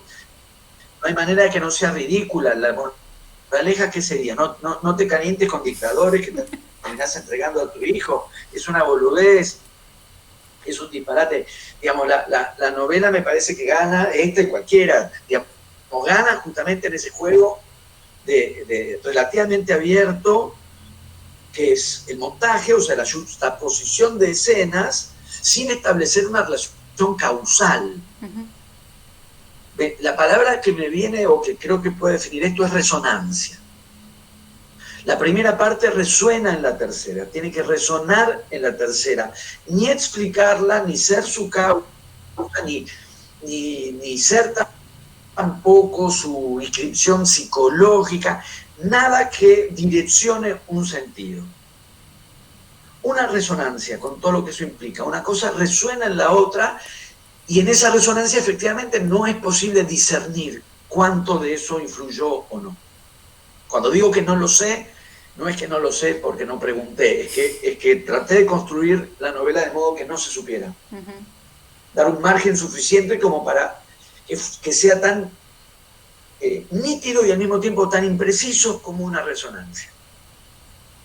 Hermoso. Bueno, supongo que habrá preguntas o que quieran hacerle. No sé si levantan la mano o se habilitan el micrófono. A ver, abrimos el espacio.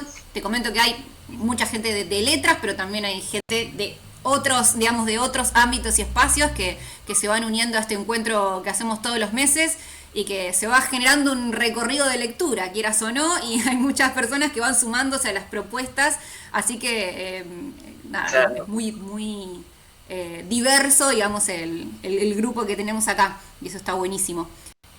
¿Alguien que quiera hacer una pregunta? ¿Alguien habló recién o no? Habilítense el micrófono, yo estoy viendo a pocos, así que... Ahí está. Juli, dale. Un segundo. Sí. Julieta Iturriaga está pidiendo, espérame. A Julieta está pidiendo. No, me vengo atrás porque me estuve tocando los ojos y entonces me voy a poner esto. A ver. Sí, escucho. Juli. Es algo en relación al título que se me ocurrió ahora mientras te escuchaba, que un poco dijiste cuando decidiste, pero quería saber si habías barajado algún otro, porque el título me parece el título perfecto realmente, pero digo, pero qué difícil resolverlo, y si habías barajado algún otro y cuáles eran. A propósito, tratándose de confesión, voy a hacer una confesión, si ustedes me lo permiten. Porque a diferencia de otros casos, por ejemplo, cuando yo escribí Ciencias Morales, el título estuvo, creo que desde el comienzo, como la cuestión de la moral, al igual que en esta novela, la cuestión de la moral y del bien y del mal era, para mí, claramente una de las claves, y yo sabía que ese colegio algunas veces se llamó de Ciencias Morales, dije, Ciencias Morales es el título. O sea, a veces me aparece el título muy rápidamente. En 2 veces junio me apareció cuando se me ocurrió hacer una segunda parte con un segundo junio. Cosa que creo recordar que no estaba desde un primer momento. Y el disparador fue futbolístico en 2 veces junio. O sea, me acordé en esa novela, la primera parte, el 1 de junio del Mundial 78, Italia 1, Argentina 0, me acordé que el Mundial siguiente Argentina vuelve a perder con Italia. Y la idea, el fútbol me dio la idea de retomar la historia 4 años después. Y de ahí salió 2 veces junio. Con Confesión tenía la novela terminada, corregida, pasada en la computadora y no tenía el título. Y lo puso mi mujer, o sea, le voy a trasladar a ella todos los elogios, Julieta, que acaba de hacer, porque le corresponden a ella. Porque le pasé la novela, la leyó, estaba todo listo y no tenía el título, pero además no es que tenía varios y no me decidía. No tenía. Ahí hay una pista, pero que es una falsa pista, que es cuando la paso a la computadora, ¿qué nombre le pongo al archivo? Y este era Videla, pero le puse Videla para saber que era para después no estar una hora buscando en la computadora donde puse la novela. Nunca con la idea de que fuera el nombre, por supuesto que no tenía el nombre. Le puse Videla en el archivo para yo identificarla. No tenía título. No tenía título, pero la terminé de escribir, la terminé de corregir, la terminé de pasar y no tenía el título. Y después le digo a mi mujer que a vos te pareció bien porque se le ocurrió a ella. Le dimos vueltas, las vueltas fueron La Confesión. No, hay una novela de César Aira. Y además el formato artículo definido sustantivo ya también es una novela, es un formato, no es que lo inventa Aira, claro, pero el volante, la prueba, la confesión, hay mucho ahí como para ponerle la confesión. Además había una era La Confesión de hace unos años. Confesiones daba, ¿qué daba? Rousseau. Y un poco me sonaba a indiscreciones con Lucho Avilés, no sé, no. Yo igual lo estoy diciendo en primera persona y todo eso lo fue pensando.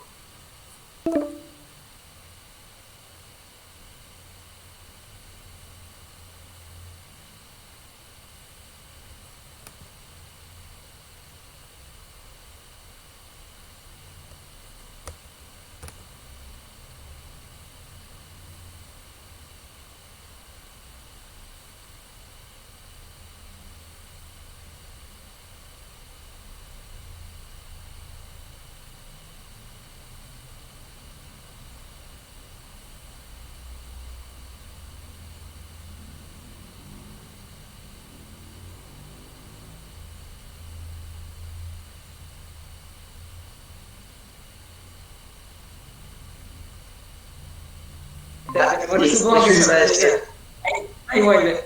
Ahí estoy. La perdimos a Mariana otra vez, no sé si tienen... Acá estoy. El micrófono silenciado. Ahí está, perdón, pero voy y vuelvo, se me descuelga, nunca me pasó en Meet en toda la cuarentena, pero bueno, se ve que son muchas cámaras. Bueno. Perdón, no, igual estabas hablando, no sé si ya terminó lo del título. Estábamos hablando mal de vos. Ah, bueno. No, bueno, ¿alguna otra pregunta? Escucho a Melina, sí. Yo tengo una consulta sobre la tapa, el significado de la imagen de la tapa. Mirá, mirá lo que son, por la tapa no la decidí yo. Ajá. Uno manda a la editorial, para eso primero hay que tener el título, digamos, primero.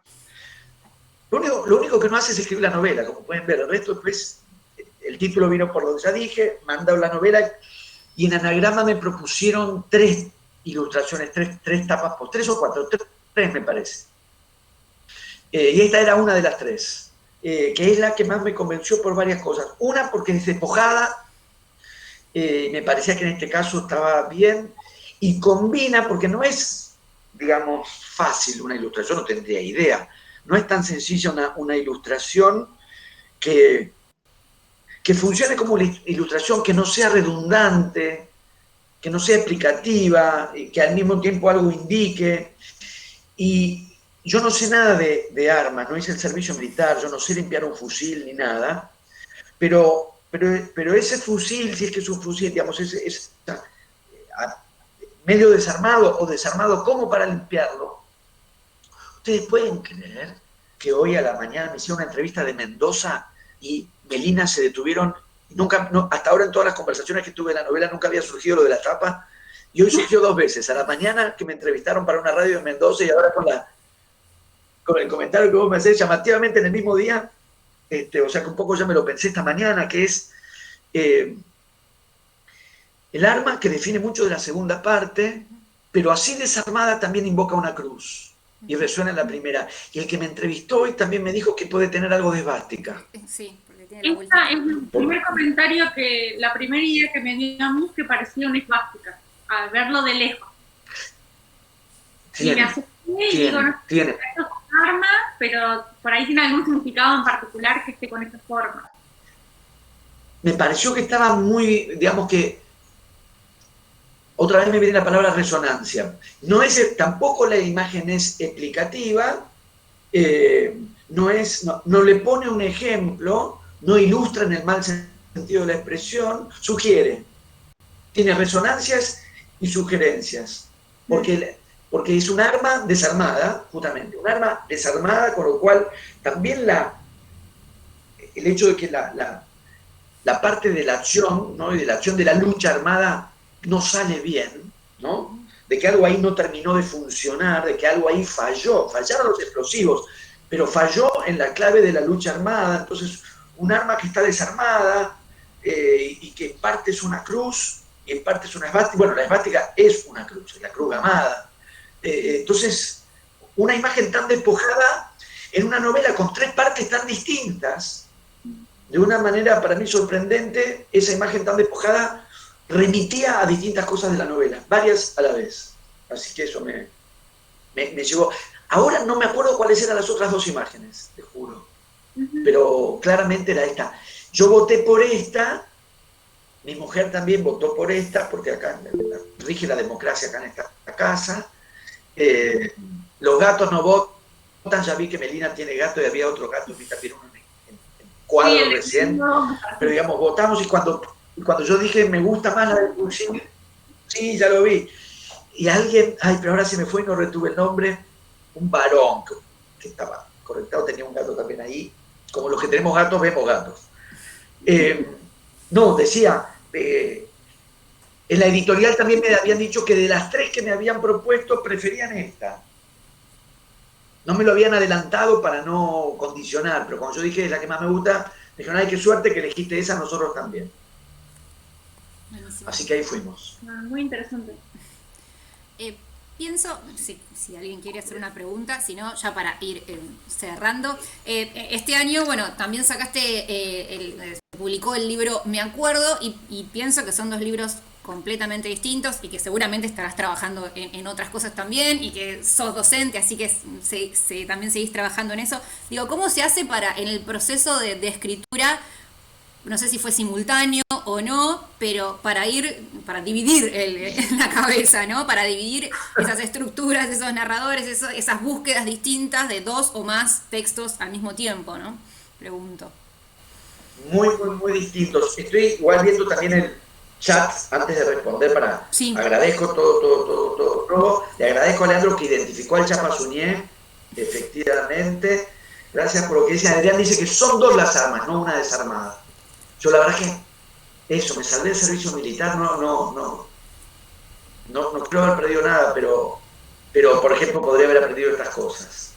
Si es una desarmada o una parte o son 2 enteras combinadas. Sí, son 2 libros tremendamente distintos que escribí, igual que yo recuerde no hubo superposición. Me acuerdo que lo escribí en 2 o 3 tirones, no es extenso por otra parte. Y lo escribí en 2 o 3 tirones, porque tampoco empecé a escribir eso con la intención de que fuera un libro. Lo empecé a escribir porque había leído el de Perec y había leído el de Brainerd y me encantaba la idea de las listas. Porque me gusta mucho hacer listas. Me encanta hacer listas. Tengo listas de cosas muy distintas. No me gusta, esto lo he mencionado en otras ocasiones, pero no me gusta la narración autobiográfica. No me gusta en el sentido que no me atrae la narración autobiográfica, pero me atrae muchísimo hacer listas de muchas cosas que puedo decir que hago listas. Y hacer listas de recuerdos, porque Me Acuerdo tiene ese formato. Parece una distinción caprichosa, pero no es caprichosa, es decisiva. No es lo mismo narrar una memoria que hacer listas de recuerdos. Así como no es lo mismo contar una cena que escribir un menú. Nunca se me había ocurrido esta comparación, pero yo creo que puede funcionar. No es lo mismo contar una cena que escribir un menú, que es la enumeración de los platos. Y la enumeración como enumeración de platos, con todo lo que eso pueda sugerir, pero sin que el enumerador ponga nada de ninguna carga en eso que está mencionando. Yo diría de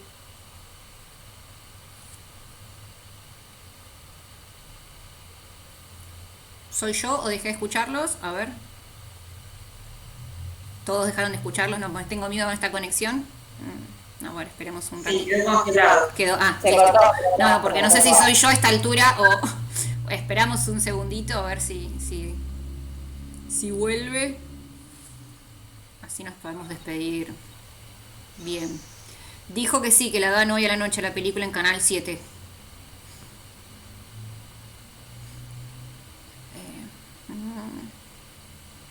Paciencia, a ver si nos podemos despedir bien y agradecerle sobre todo. Capaz que sigue hablando como me pasó a mí y no se da cuenta, hoy está como medio flojo el Google Meet.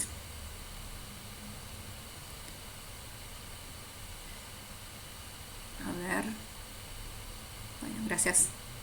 Sí, ahí abandonó la conversación, vemos si se vuelve a conectar o si no nos despedimos.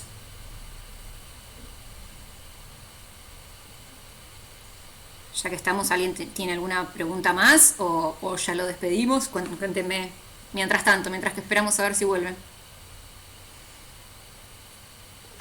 ¡Qué encantador! Escucharlo es maravilloso.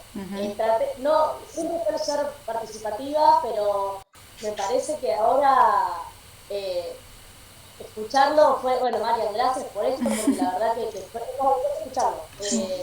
Su forma de pensar o cómo eso lo lleva a la escritura y cómo viaja es maravilloso. Yo creo que ya le hice el homenaje, esperándolo así, listo, ya está. No, es un genio, la verdad que es maravilloso. Bueno, ahí. Y gracias a vos, Mariana. Bueno, sí, mucha claridad en sus discursos de cada cosa que se les fue preguntando, muy claro, sumamente claro. Sí, estoy viendo a ver si está, no, pero no está. Bueno, quizás. Porque es docente, perdón, lo voy a decir. Sí, claramente, se nota que es docente, ¿no? Los docentes tienen eso, tenemos. La docencia ayuda mucho y la verdad la primera vez que me sumo me encanta, estoy muy contenta con. Bueno, se dio como una conversación mientras esperamos a Martín, una charla de mate. Digo, no, le quería agradecer especialmente, se los digo a ustedes, después se los diré. A ver, ahí vino alguien más, ¿será él? Martín, ¿estás por acá? No. Ahí estoy. Ahí está, sí, me parecía, se sumó alguien más. Ahí está, buenísimo, estábamos hablando bien de vos igual, ¿eh? ¿Nos escuchás? Ahora está silenciado.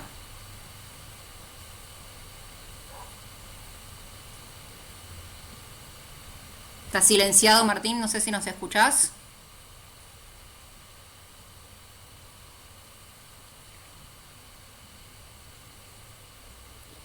Uy, ¿cómo está hoy el Google Meet? De verdad que nunca falló así. Toda la cuarentena lo usé. Sí. Y en todos los clubes de lectura y han dado muy bien. A veces me ha pasado a mí la conexión, pero en realidad siempre anduvo muy bien. Ahí parece que se fue, pero no sé si volvió. ¿Nos escuchás, Martín? A ver, ¿no? No, ahora debe ser un problema de su conexión probablemente. A mí me parece conectado, pero con el micrófono silenciado. Sí, yo veo lo mismo. Pero me parece como que se había ido, pero ahí lo veo conectado sin micrófono.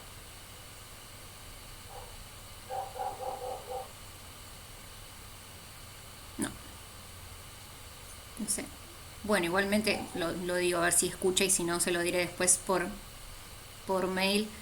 Súper interesante la posibilidad de adaptar su discurso y sus respuestas a los distintos públicos, ¿no? O espacios de conversación lectora. Lo he escuchado bueno, ¿no?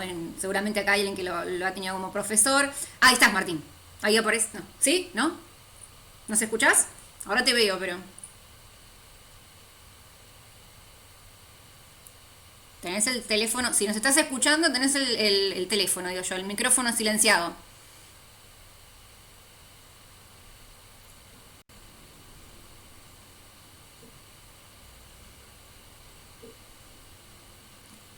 Tenés el micrófono cancelado. Marian, probá a ver si lo podés decir. No, no se puede, desde acá no se puede. Solamente la misma persona puede habilitarse su micrófono. Te vemos, Martín, pero tenés el micrófono tachado.